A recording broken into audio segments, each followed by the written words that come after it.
Hey Roger, why is my garbage disposal making a loud or grinding noise?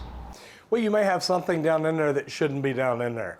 Take a flashlight. If you can remove the rubber guard on top, remove that. Take a flashlight and shine down in there. Look down in there and see if there's something in there that shouldn't be. There may be a piece of bone. There may be, I found pennies, I found dimes, I found screws.